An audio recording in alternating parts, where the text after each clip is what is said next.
নাহমাদুল্লাহি হামদান কাসীরান ওয়াসসালাতু ওয়াসসালামু আলা রাসূলিল্লাহ ওয়া আলা আলিহি ওয়া সাহবিহি ওয়া মাওয়ালা। প্রিয় শিক্ষার্থী বন্ধুরা, আমরা আজকে মুখতাসারুল কুদরি কিতাবের যে অংশ থেকে আলোচনা শুরু করব, আল্লাহ তাআলা বলেছেন ফাগসিলু উজুহাকুম ওয়া আইদিয়াকুম ইলাল মারাফিকি ওয়ামসাহু বিরুউসিকুম ওয়া আরজুলাকুম ইলাল কাবাইন। তো আল্লাহ তাআলা বলছেন তোমাদের মুখমণ্ডলকে ধৌত করো, তোমাদের হাতদ্বয় ধৌত করো। তো এখানে প্রথম কথা হচ্ছে, আমরা গোসলের হদ নিয়ে আলোচনা করেছি। গোসল কখন পর্যন্ত হয়, আমরা রিপিটেডলি সে আলোচনাটা আবার উপস্থাপন করছি। সেটা হচ্ছে, প্রথমত আমরা যদি বলি যে একজন মানুষ যদি অজু করতে চায় এবং অজু করতে গিয়ে সে হাতের এই প্রান্ত থেকে এই প্রান্ত পর্যন্ত ধৌত করলো, এখানে পানি দেওয়ার পর পানিটা গড়িয়ে এই পর্যন্ত এসে শেষ হয়ে গেছে কিন্তু এক ফোঁটা পানিও পড়েনি, তাহলে তার অজু হবে কিনা? তো মুসান্নেফ রাহিমাহুল্লাহ লিখেছেন, যেহেতু গোসলের জন্য শর্ত হচ্ছে আল ইসালা, এখান থেকে এখান পর্যন্ত আসার কারণে এখান থেকে এখান পর্যন্ত ইসালা হয়েছে, কিন্তু শেষ পানি যেখানে শেষ হয়ে গিয়েছে সেই জায়গাটা কিন্তু ইসালা হয়নি, অর্থাৎ তার অজু হবে না। অর্থাৎ পানিটা অবশ্যই পড়তে হবে। আমরা দেখছি এখানে লেখা হয়েছে আল গসলু হুয়াল ইসালা, প্রবাহিত হওয়া, এটা হচ্ছে গোসল। গোসলের অর্থ প্রবাহিত মানে হচ্ছে হদ্দুল ইসালা। ইসালা হওয়ার জন্য শর্ত হচ্ছে, হদ হচ্ছে আইয়াতা কতারাল মাউ আলাউ কতরাতান আও কতরাতাইন, হয়তোবা পানিটা ফোঁটা ফোঁটা পড়বে, সেটা হোক এক ফোঁটা অথবা দুই ফোঁটা। যদি এক ফোঁটাও হয়, এক ফোঁটাও যদি পড়ে, তাহলেও কিন্তু তার গোসলের হদ আদায় হবে। যদি পানিটা এখান থেকে প্রবাহিত হয়ে এক ফোঁটাও পড়ে যায়, তাহলে যতটুকুন পর্যন্ত পানি লাগলো প্রত্যেকটা অংশই ধৌত হলো। তো আমরা মাঝে মাঝে খেয়াল করি, অনেক জায়গায় অল্প পানি থাকার কারণে মানুষ অল্প পানির মধ্যে অজু করে এবং সেই পানিটা প্রবাহিত হয় না, কিন্তু আমরা বলবো সেই অজুটি আপনার বিশুদ্ধ হয়নি, এর দ্বারা আপনি নামাজ আদায় করলে আপনার নামাজ হবে না। এরপর দ্বিতীয় যে কথাটি আল্লাহ তাআলা বলেছেন, ফাগসিলু উজুহাকুম, তোমাদের মুখমণ্ডলগুলো ধৌত করো, মুখমণ্ডল ধৌত করো। তো মুখমণ্ডল বলতে অঝুন চেহারা বলা হয়, যেটা মানে একজন আরেকজনের সামনে যতটুকুন স্পষ্ট হয়, এটা হচ্ছে আপনার অজহের যেই সংজ্ঞা এখানে দেওয়া হয়েছে, হদ্দুল ওয়াজহি, অজহের সংজ্ঞা হলো মানে হদ হচ্ছে, সীমানা হলো মিন কেসাসিস শারি। কেসাসিস শারি বলা হয় যেখান থেকে চুল উঠে, চুলের গোড়ালি, এবং ইলা আসফালি যাকান, এবং থুতনির নিচ পর্যন্ত তুলান, লম্বায় মাথার যেখান থেকে চুল শুরু হয়েছে সেখান থেকে এই থুতনি পর্যন্ত, এই থুতনি পর্যন্ত ধৌত করা হচ্ছে অজহের হদ, অজহের সীমানা। এখন যে কথাটি আসবে, আর দ্বিতীয় সীমানা হচ্ছে মিন শাহমাতিল উজনি ইলা শাহমাতিল উজনি আরদান। আরদান হচ্ছে প্রস্থ, প্রস্তর দিক থেকে এক কানের লতি থেকে আরেক কানের লতি পর্যন্ত। মিন শাহমাতিল উজনি ইলা শাহমাতিল উজনি, এক কানের লতি থেকে আরেক কানের লতি পর্যন্ত হচ্ছে প্রস্থ। এখন যে বিষয়টি আমাদের সামনে আসবে সেটা হচ্ছে কানের, এই যে কান এবং চুলের মাঝখানের যে জায়গাটা রয়েছে, এই যে ফাঁকা যে জায়গাটা বায়াদ আল্লাযী, হ্যাঁ, এই যে জায়গাটা আল্লাযী বাইনাল ইযার ওয়াল উযন, কান এবং ইযার বলা হয় এই যে কান এবং গালের মাঝখানে বা এই টুকরার মাঝখানের যে চুল, এই চুলটাকে বলা হয় ইযার। তো ইজার এবং উজনের মাঝখানের যে অংশটা বায়াদ, সেটা ধৌত করা আবশ্যক কিনা, এই বিষয়ে ওলামায়ে কেরামের মধ্যে ইখতিলাফ রয়েছে, তবে নির্ভরযোগ্য মত হচ্ছে এই অংশটি ধৌত করা আবশ্যক। আমরা সেই কথাটি শুনব। আমাদের দুইজন ইমাম আবু হানিফা এবং ইমাম মোহাম্মদ রাহিমাহুল্লাহর মত হচ্ছে হুমাল্লাহ, তাদের মত হচ্ছে যে এই অংশটি ধৌত করা, অর্থাৎ বাইনাল ইজার ওয়াল উজ, এই যে জায়গাটা, এই জায়গাটা ধৌত করা আবশ্যক। কিন্তু আবু ইউসুফ রহিমাহুল্লাহ তিনি বলেছেন যে না, এটা আবশ্যক নয়। তো আমরা কথা শুনছিলাম, হাত্তা এমনকি আন্নাহু ইয়াজিবু গসলুল বায়াদ, বায়াদ যে সাদা অংশ রয়েছে এটা ধৌত করা আবশ্যক, আল্লাযী বাইনাল ইযারি ওয়াল উযনি, যেটা থাকে ইযার এবং উজ, কান এবং জুলফির মাঝখানের যে সাদা অংশটা রয়েছে, সেটাকে ধৌত করা আবশ্যক ইংদা ইমাম আবি হানিফা ওয়া মুহাম্মাদিন। ওয়াইন্দা আবি ইউসুফা, ইমাম আবি ইউসুফ রাহিমাহুল্লাহর মত হচ্ছে লা ইয়াজিবু, এই জায়গাটাও ধৌত করা আবশ্যক নয়। ওয়ালাউ তারাকা, যদি কেউ সে কি করে ছেড়ে দেয়, গসলাল বায়াদিল্লাযী বাইনাল ইযারি ওয়াল উজ ওয়া শাহমাতিল উজ, কানের লতি এবং এই জুলফির মাঝখানের যে জায়গাটা, এই সাদা অংশ যদি ধৌত করাটা বাদ দিয়ে দেয় তাহলে লা ইয়াজুজু, জায়েজ হবে না, ইনদা আবি হানিফাতা ও মুহাম্মাদিন। অর্থাৎ যদি এই অংশটা বাদ দিয়ে দেয় তাহলে আবু হানিফা এবং ইমাম মোহাম্মদ রাহিমাহুমাল্লাহ মতে এই জায়গাটা ধৌত না করলে তার অজু হবে না। তো এরপর আমরা যে কথাটি শুনবো, লা ইয়াজুজু ইনদা আবি হানিফাতা ওয়া মুহাম্মাদিন রাহিমাহুমাল্লাহ ওয়া আলাইহিল ফাতাওয়া, এই কথার উপরই ফাতাওয়া দেওয়া হয়েছে। যদিও ইমাম আবু ইউসুফ রাহিমাহুল্লাহ এই কথাটিকে ধৌত করাটাকে আবশ্যক মনে করেননি। এরপর যে কথাটি যুক্ত হয়েছে, এই কথাগুলোর উপর আরও কিছু গুরুত্বারোপ করা হয়েছে, সেটা হচ্ছে বায়াদাল্লাযী বাইনাল ইযার ওয়া শাহমাতাইল উযনি ইয়াজিবু গসলুহু ইনদাল উযু, ওযুর সময় আবশ্যক। ওয়া হাকাযা যাকারাহু তাহাবী ফি কিতাবিহি, ইমাম তাহাবীও তার কিতাবে কথা উল্লেখ করেছেন। ওয়া হুয়া সহিহ ওয়া আলাইহি আকসারু মাশায়েখিনা, অধিকাংশ উলামায়ে কেরামের এটাই মত। ও কাযা ফি যাকিরা, যাকিরা কিতাবের মধ্যে অনুরূপ কথাগুলোই রয়েছে। আমরা এরপর যে কথাটি শুনব সেটা হচ্ছে মাসেহ। মাসাহ মানে হচ্ছে টাচ করা, স্পর্শ, আপনার প্রাপ্ত হওয়া, কোনো কিছু পাওয়া। আল ইসাবাহ, ইসাবার জন্য কিন্তু ইসালা শর্ত না, প্রবাহিত হওয়া শর্ত না। কোনো এক জায়গায় পানির বালাল সিক্ততা যদি লাগে তাহলেই কিন্তু আপনার মাসেহ হয়ে যায়।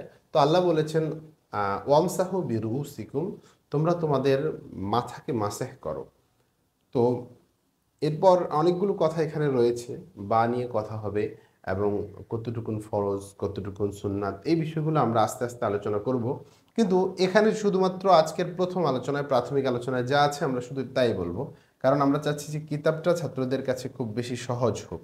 এজন্য শুধু কিতাবের কথাগুলোই আমরা বারবার উপস্থাপন করছি। এরপর তিনি বলেছেন লাউকানা শাহরুহু তউইলান, যদি এমন হয় যে তার চুলগুলো অনেক বড়, এখন যদি সেই চুলের উপর মাসেহ করে তাহলে তার মাসে হয়ে যাবে, কোনো সমস্যা নেই। ফা ইয়ামসাহু আলাইহি ইন কানা মিন তাহতি উযনিহি, তবে আরেকটা বিষয় হচ্ছে, যদি এমন হয় যে তিনি মাসেহ করেছেন কিন্তু মাসেহটা শুরু করেছেন কানের নিচ থেকে, কানের নিচ থেকে অনেক চুল লম্বা হওয়ার কারণে কানের নিচে মাসেহ করেছে, তাহলে তিনি বলছেন যে না, ইন কানা মিন তাহতি উযনিহি লা ইয়াজুজ, তাহলে এটা জায়েজ হবে না। যদি এমন হয় অইন কানা মিন ফাওকিহা, যদি উজনের উপর থেকে হয়, অর্থাৎ এখান থেকে যদি সে মাসেহ করে তাহলে কি হবে, জাযা, তার জন্য জায়েজ আছে।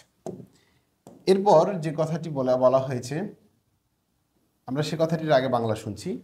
সেটা হচ্ছে, যদি এমন হয় যে তার মাথার কিছু অংশ মাহলুক হয়ে আছে, অর্থাৎ কিছু অংশ মুন্ডানো এবং কিছু অংশ মুন্ডানো নেই, কিছু অংশ মুন্ডানো এবং কিছু অংশ মুন্ডানো নয়, হালাক করেছে কিছু অংশ করেননি, তাহলে এক্ষেত্রে কথা কি, সেটা হচ্ছে আপনার, তিনি বলছেন যদি এমনও হয় যে কিছু অংশ মুন্ডানো আছে কিছু মুন্ডানো নাই, তারপরে এর উপর মাসেহ করেছে, মাহলুক যে অংশটা শুধুমাত্র অর্ধেক মাসেহ করা আছে, অর্ধেক মুন্ডানো আছে, অর্ধেক মুন্ডানো নেই, যদি সে গয়রে মাহলুক অর্থাৎ যেখানে মুন্ডানো নেই সেখানে যদি মাসেহ করে তাহলেও তার মাসেহটা হয়ে যাবে।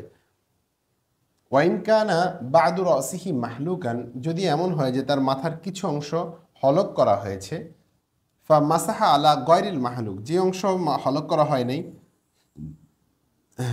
এই মুন্ডানো হয় নাই যে অংশটা, তাহলে যদি মাসাহ করে সেখানেও মাসাহটা জায়েজ হয়ে যাবে।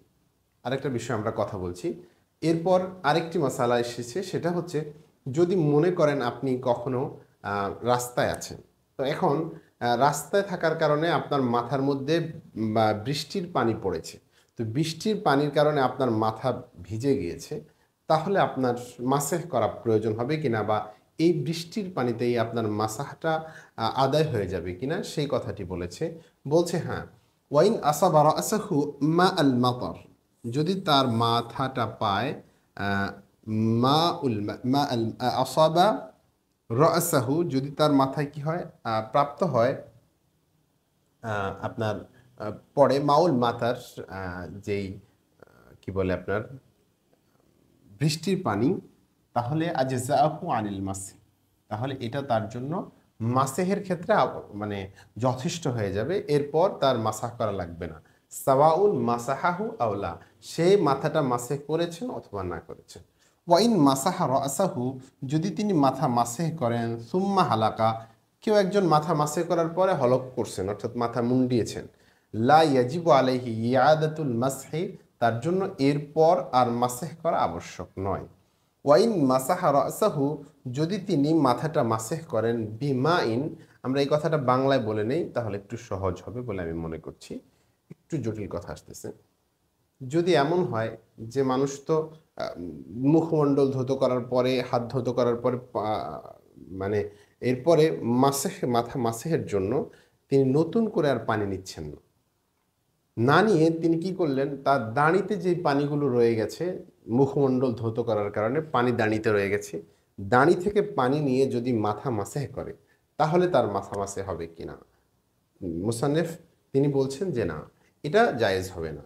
অর্থাৎ কারণ হলো এই যে পানিগুলো দাঁড়ির মধ্যে রয়েছে, এই পানিটি হচ্ছে মায়ে মুস্তামাল, আর মায়ে মুস্তামাল দিয়ে তহারত অর্জন করা যায় না। অর্থাৎ তাহারত অর্জন করা যায়, হদস দূর করা যায় না, কিন্তু আপনার নাজাসাত দূর করা যায়, নাজাসাতে হাকিকে দূর করা যায়, নাজাসাতে হুকমি দূর করা যায় না।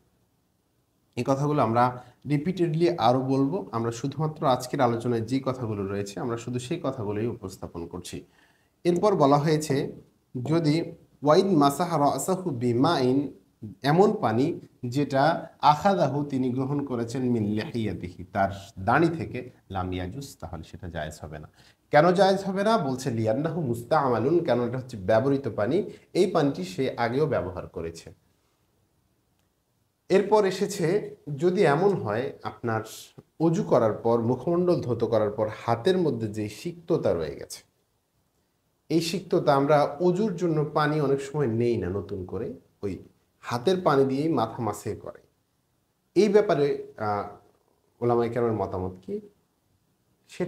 সেক্ষেত্রে বলা হয়েছে ওয়াইন মাসাহাহু বিবালালিন ফি কাফিহি, তিনি কি করেছেন, মাসাহ করেছেন, তার হাতে যে সিক্ততা রয়ে গিয়েছে অজু করার পর, লাম ইয়াস্তামালহু, তাহলে সেটাকে মুস্তামাল বলা হয়নি। অজু করার পরে যে পানিটা তার হাতে রয়ে গিয়েছে সেটাকে বলা হয়েছে লাম ইয়াস্তামালহু, তাহলে এটা কি হবে, যেটা তিনি ব্যবহার করেননি, যা যা সেটা জায়েজ আছে, কাদাফিল ফাতাওয়া, যেভাবে ফতোয়ার কিতাবগুলোতে রয়েছে। তো আমরা আরেকটু সহজ করে দিচ্ছি। মনে করেন আপনি মাথা মাসেহ করার পর, আপনার বা মুখমণ্ডল ধৌত করার পর, হাত ধোয়ার পর হাতে কিন্তু একটা সিক্ততা পানি থেকে যায়, এই পানিটা মুস্তামাল কিনা? ওলামায়ে কেরাম বলেছেন যে না, এটা মুস্তামাল না।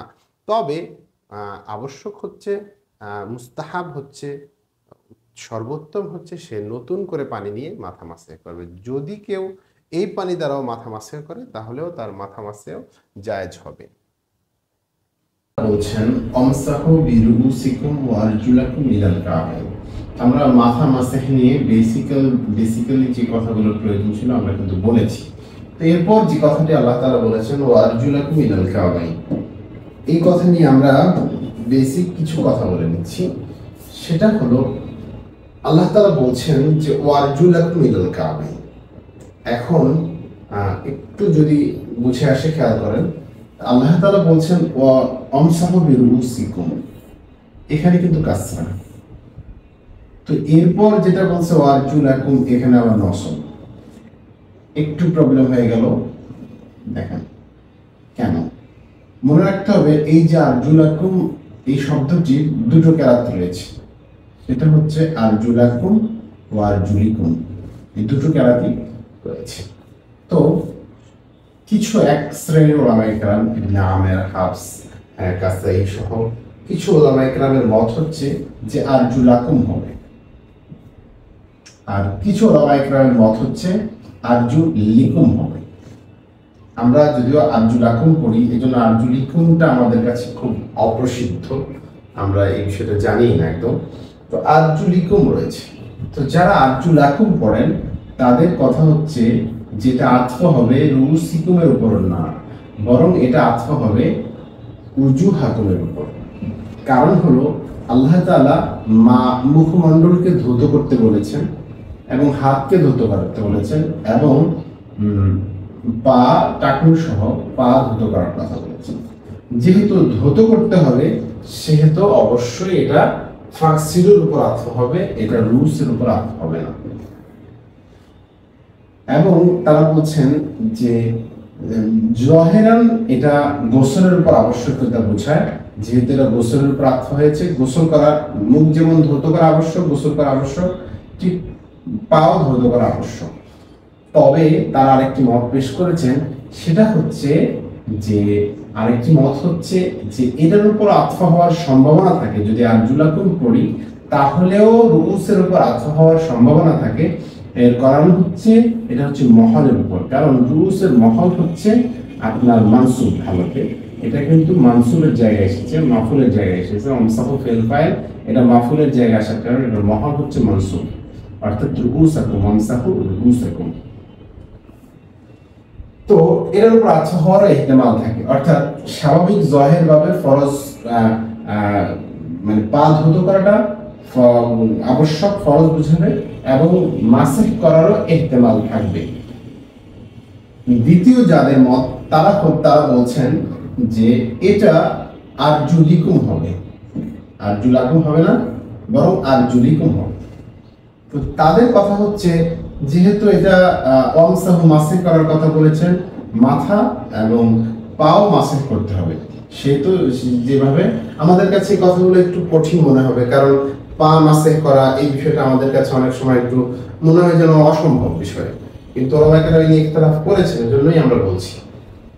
তো দেখেন এই যে কথাগুলো হচ্ছে, যারা আরজুলিকুম পড়েছেন তারা বলছেন যে জহেরান এটার উপর মাসিহ আবশ্যকতা বোঝায়, এবং একটি কায়দা ওনারা পেশ করেছেন, সেটা হচ্ছে আল জাররু লিল জাওয়ার।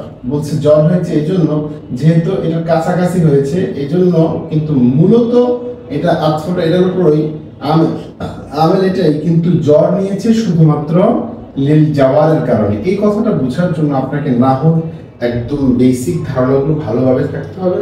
এর জন্য আপনারা যারা আমাদের নাহর ক্লাসগুলো কন্টিনিউ করছেন, আপনাদেরকে যাদের নাহর দুর্বলতা আছে আপনারা নাহর ক্লাসগুলো কন্টিনিউ করুন, এবং আমাদের ইউটিউব চ্যানেল যেগুলো রয়েছে চ্যানেলকে সাবস্ক্রাইব করে আপনারা আমাদের সাথে থাকুন, তাহলে নাহর দুর্বলতা ইনশাআল্লাহ কেটে যাবে। তো আমরা বলছিলাম যে কথাটি, সেটা হলো যে আরজুলিকুম যদি পড়া হয় তাহলে জহেরান এটার উপর আতফ হলেও আরেকটা কায়দার কারণে এটার উপর আতফ হওয়ার সম্ভাবনা ইহতিমাল থাকে, সেটা হচ্ছে আল জাররু লিল জাওয়ার। এই জাররু লিল জাওয়ারের জন্য আপনি কিছু কবিতা আছে, কবিতার মধ্যে দেখা যায় যে জ্বর গ্রহণ করেছে, অথচ এই জ্বর গ্রহণ করেছে কিন্তু এটা এমন একটা শব্দের সিফাত হয়েছে যে শব্দটা হালতুল রফিতে রয়েছে অথবা মানসুবি হালতে রয়েছে, কিন্তু জেন নিয়েছে জাওয়ারের কারণে। এই বিষয় নিয়ে ওলামায়ে কেরাম ইখতিলাফ রয়েছে, বিশেষ করে নাহবিদদের ইখতিলাফ রয়েছে। তারা বলেছে কবিতার মধ্যে এটা জায়েজ হলেও কোরআন কারিমের মধ্যে এটা জায়েজ নেই। তো এই নিয়ে ইখতিলাফ যেহেতু রয়েছে, আমরা এই কথাগুলো শুনবো। আমরা আজকে এই যে কথাগুলো বললাম, তাহলে এখন আমাদের কি পা মাসে করব নাকি পা ধৌত করব, এই নিয়ে কথা হচ্ছে। যেহেতু আমরা আরজুলাকুম পড়ছি, সুতরাং বোঝা যাচ্ছে প্রথমেই যে আমাদের পা ধৌত করতে হবে, যেহেতু আমরা গোসলের উপর আতফ করেছি, এবং ইহতিমাল রয়েছে মাসে করার, যেটা ইহতিমালকে ইমাম শাফি রাহিমাহুল্লাহ তিনি বলেছেন যখন আমাদের গোসল করব স্বাভাবিক অবস্থায় পা ধৌত করব, এবং যখন আমরা মুজা পরিহিত অবস্থা থাকব তখন মাসাহের উপর আমল করব, তখন গোসল এবং মাসাহ দুইটার উপর আমল হবে। এই কথার উপরে ওলামায়ে কেরাম ঐক্যমত পোষণ করেছেন। তো আমরা এই কথাগুলো আমরা বাংলায় বললাম, এই কথাগুলোর আরবিতে আমরা শুনব। এখানে বলা হয়েছে যে করা নাফিউন ওয়া ইবনু আমির ওয়াল কাসাই ওয়া ইয়াকুব ওয়া হাফসুন বিনাসবিল লাম। এই যে ইমামগণ রয়েছেন ওনারা পড়েছেন কিভাবে, এই যে কারি রয়েছেন এই কারি মুফাসসিরগণ তারা কি করেছেন, এটাকে পড়েছেন ওয়াজুলাকুম নসব দিয়ে পড়েছেন, বিনাসবিল লাম অর্থাৎ আরজুলাকুম পড়েছেন। এবং অন্যান্য যারা রয়েছেন অকরাল আখারুন বিজাররিহা, তারা এটাকে জ্বর দিয়ে পড়েছেন, অর্থাৎ আরজুলিকুম পড়েছেন,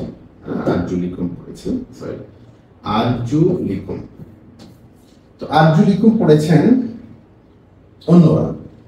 প্রথম যে কেরাতটা আম্মাল কেরাতুল উলা অর্থাৎ আরজুলাকুম যারা পড়েছেন ফাতুফিদু বিযাহিরিহা, এর বাহ্যিকতা থেকে বোঝা যায় বা ফায়দা পাওয়া যায় ইফতিরাদু গসলির রিজলাইন, দুই পাকে ধৌত করার আবশ্যকীয়তা, ফরজ হওয়াটা। লিয়ান্না আরজুলাকুম হিনাইদিন, তখন এই আরজুলাকুম শব্দটা আতফ হবে মাতুফুন আলা উজুহিকুম, উজুহুম শব্দের যে ফাকসিলু, আল্লাহ তাআলা বলেছেন যে ফাকসিলু উজুহাকুম, এই ফাকসিলুর গোসলের উপর উজুহাকুমের উপর আতফ হচ্ছে, তখন এই উজুহাকুমের উপর আতফ হয়। তো সুতরাং এটাকে কিসের ফরজ আবশ্যকতা করে? গসল রিজলাইন, দুই পা ধৌত করতে হবে, আবশ্যক বোঝায়।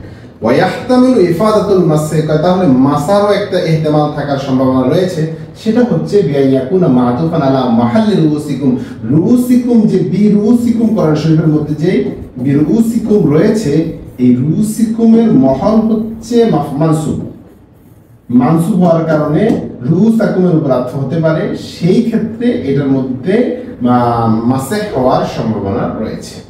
দ্বিতীয় যে কেরাতটি রয়েছে সেটা হচ্ছে অসানিয়াতু বিযাহিরিহা তুফিদুল মাস, দ্বিতীয় যারা আরজুলিকুম পড়েছে অর্থাৎ এভাবে যারা পড়েছে তাদের যে বিষয়টা, তাদের প্রথমত বাহ্যিকভাবে তাদের ইস্তেফাদা আসে কিসের?